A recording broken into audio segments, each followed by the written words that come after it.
Nick Fury captain America की report मांगता है, वहीं दूसरी ओर हम टोनी को स्पेस की ओर जाते हुए देखते हैं। फ्यूरी कहता है कि टोनी के ऊपर नजर रखो क्योंकि मुझे पता है कि he is up to something. So guys, जिनको कुछ भी समझ में नहीं आ रहा उनको मैं बता दूं कि ये हमारी series what if Tony was alive after snap का 6th एपिसोड है, जिसको समझने के लिए आपको इससे पहले के एपिसोड्स देखने होंगे, जिसका लिंक आपको डिस्क्रिप्शन में मिल जाएगा।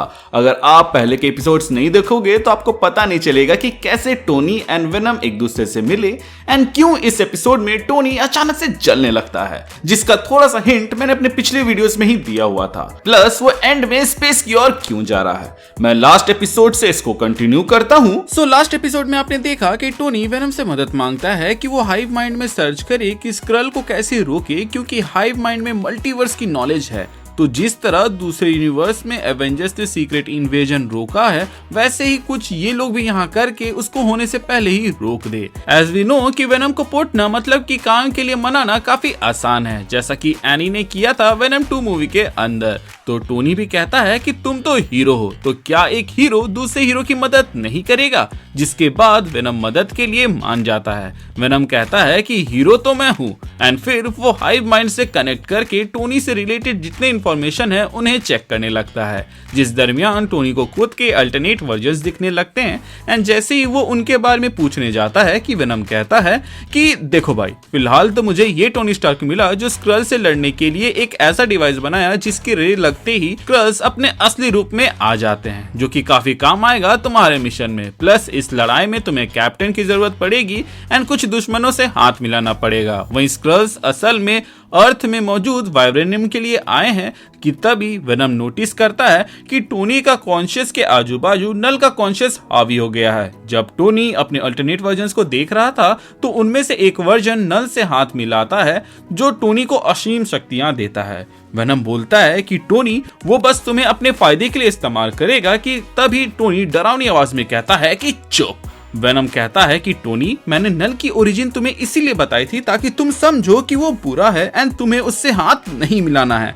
टोनी मुस्कुराता है एंड कहता है कि तुम्हारा काम खत्म हुआ वेनम, अब तुम जा सकते हो। कि तभी टोनी के कॉन्शियस से ग्लो आने लगता है, जिसके बाद से वेनम टोनी से अलग होकर एडी के साथ जुड़ जाता है। वेनम को समझ नहीं आ रहा होता है कि यहाँ चल क्या रहा है, कि तभी टोनी खड़ा होकर कहता है कि मैंने कहा था ना, तुम मुझे आजमा सकते हो। एंड तभी हमें ये पता चलता है कि वेनम के साथ बॉन्ड करने से पहले टोनी ने एक्सट्रीमिस्ट वायरस का एक परफेक्ट वर्जन लिया था, जिसका एक वर्जन हम लोगों ने आयरन मैन 3 में देखा था। टोनी कहता है कि क्या तुम स्क्रल वाली बात फिर से बताओगे, क्योंकि जब तुम वो बात बता रहे थे तब नल मुझ पर हावी था तो मैं ठीक से उसे समझ नहीं पाया।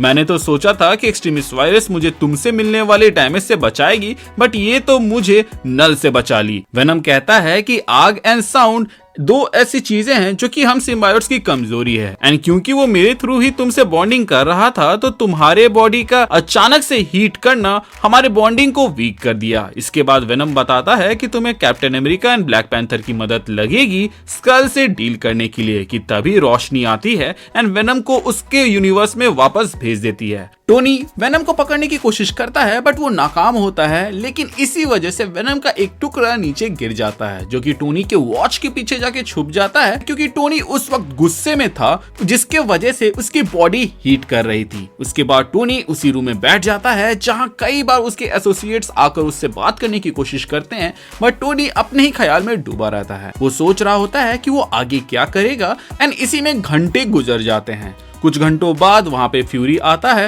एंड पूछता है कि क्या हुआ, एंड एक्सट्रीमिस्ट वायरस के बारे में तो मुझे कब बताने वाले थे।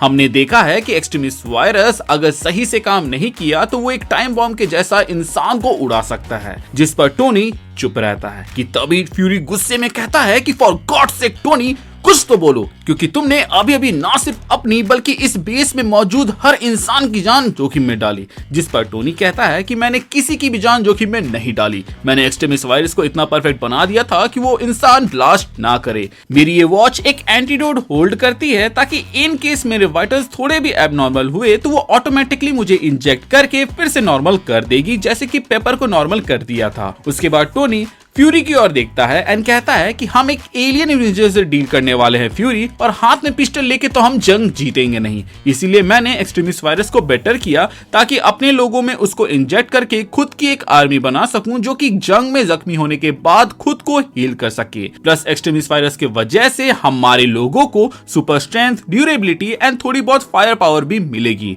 निक फ्यूरी कहता है कि ये रिस्की होगा, जिस पर टोनी कहता है कि रिस्क कहां नहीं है। वैसे एक्सट्रीमिस्ट वायरस को परफेक्ट करके मैं ये आइडिया पिच करने वाला था, बट वेनम के आने से सोचा इसे खुद पर ही आजमा लूं, बट मुझे नहीं लगता कि तुम अप्रूव करोगे। जिस पर फ्यूरी कहता है कि मैं इस पर पूरी रिपोर्ट देखना चाहूंगा। कि तभी टोनी बीच में बात काटते हुए कहता है कि स्क्रल्स अर्थ इन्वेड कर रहे हैं एंड अभी तक हमारे पास कोई भी प्लान नहीं है उन्हें रोकने का। कम से कम हमारे पास ऐसी आर्मी तो होनी चाहिए जो उनका सामना कर सके। मैंने सोच लिया था कि थानोस से डील करने के बाद से मैं ये सुपर हीरो की जिंदगी छोड़ दूंगा और अपनी बेटी के साथ शांति से जीवन जीऊंगा। मैं यहाँ तुम्हारी मदद इसलिए नहीं कर रहा हूँ क्योंकि दुनिया को मेरी जरूरत है, बल्कि मैं यहाँ इसलिए आया हूँ ताकि मैं अर्थ को एक बेटर प्लेस बना सकूं अपनी बेटी के लिए। एंड इसके लिए अगर तुम मुझे सेल्फिश भी कहोगे तो मुझे फर्क नहीं पड़ता। एंड हाँ, अब से चीजें मैं अपने हिसाब से करूंगा। एंड तुम्हें लगता है कि मेरे प्रेजेंस या मेरे एक्सपेरिमेंट से तुम्हारे सोल्जर्स को खतरा है, तो मैं मून में जाकर अपने काम को कंटिन्यू करूंगा